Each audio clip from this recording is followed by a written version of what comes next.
Okay, so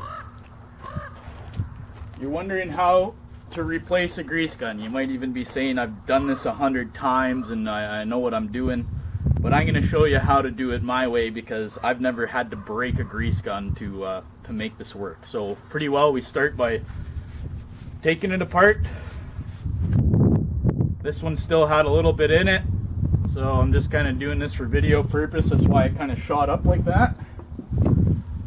Otherwise, usually if this thing's stuck down at the end, you just basically grab the end of this, move it back and forth. I got a retainer on mine, which is kind of a pain, to be honest. Hold that back and you just move it back and forth, and usually these things come out. So remove the tube. Do not throw this out on site. We put these in our trucks. Don't put any garbage on site. Take your new tube.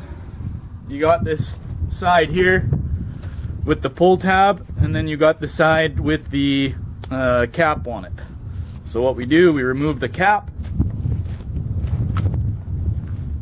Take your slider, slide this back all the way out. Insert the tube, pull the pull tab. It's not always easy with gloves. Pull that out. Glove back on. So sometimes if you have a bad grease gun, you gotta hold this bar over in its spot, or just try to keep it from coming back up at you. But push this in basically so that this metal ring is seated right down, right to the threads, just like that. Okay, now step 2, 3, whatever we're on here. Put this back together. If it'll thread, there we go. Now don't do it all the way tight, okay? The best way to do this, just turn it on, you know, a turn or two, so that we're still kind of loose here. Hit your retainer if you got one. Push this up swiftly to the top, and then what you want to do is basically just kind of move this around in its threads, because now that you push this up, there's a little bit of pressure in here, and by leaving this cracked open and moving this around a few times, you're letting out some of the air, and you will actually, you might know you're good by basically looking down here and seeing, is there any more grease starting to come out? You might even hear air bubbles coming out. So I'm going to assume that's good. Let's tighten her up. And there's probably still a little grease in the line, but we're good. Yeah, a little bit of air came out, but I still got grease coming. So pretty much you don't have to bang this thing on the ground. You don't need to smash it up against things and wreck it. I've had plenty of guys go through grease guns all the time simply because they just don't know how to bleed it out. There are things on the top of some grease guns. I don't use them.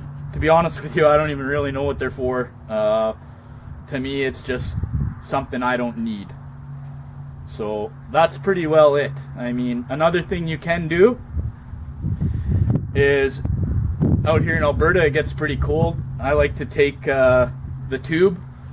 If I'm about to put a fresh tube in, I'll throw it in the tailpipe of the truck and just get it nice and warm. That'll help you out a ton. Another thing too is sometimes these things are really hard to pump when they're cold. So you can throw the whole grease gun in the tailpipe of your truck to warm it up as well. Or just hold this up against the exhaust of the machine. But that's pretty well it.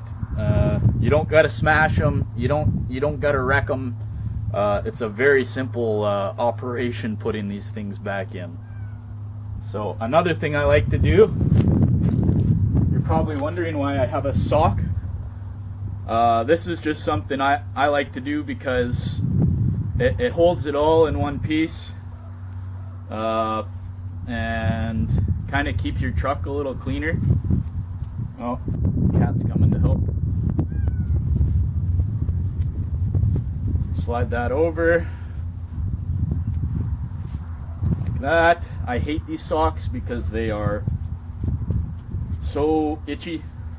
And then I just shove this back down in here like that, so you don't have the tip. You know, if this thing gets pushed and grease is coming out, it's going to stay in the sock. You know, and you might even be able to use the sock for a rag. You know, there's no sense in spilling grease all over the place on the machines or wherever. So just a little tip. That's what I like to do. We'll go over this one more time. Take your empty grease gun, undo the cap, pull this thing in and out until your old tube pops out. Have another tube ready to go. Slide the tube in all the way until you seat the metal ring right down to your threads. This is of course with your bar thingy all the way out. And then you put the tube in, seat it to the threads, spin this back on, only about 2 turns. Get your air out, go back and forth, 30 seconds a minute, and then check her out, see if it's pumping. It might pump a little bit, it might get some air in it after a couple pumps. Just keep pumping. If it doesn't come out, undo this, spin it around a couple times, make sure that it's loose enough that air can get out, and away you go. Throw it in your sock, throw it in the back of your truck, grease your machine, whatever you need to do. Heat is your friend. If you have a warm grease gun, it's going to work a lot better. Another thing you can do, if you pick up your grease gun, you don't know how much grease is in it, pull this lever out. If it stops there, well, you probably only got about that much grease. If you can pull it out all the way, well, you got a full tube. Away you go. I mean, the less time you can spend fighting with this, the more time we can be getting stuff done on site. And it's really not that hard. You don't need to break it. You don't need to smash it. Again, you don't need to smash it. It's not so much the cost of a new grease gun, it's the fact we got to take time out of our day to go and buy another one, which there's not a lot of time in the day. There's never enough time in a day. So yeah, that's pretty well covers reloading a grease gun.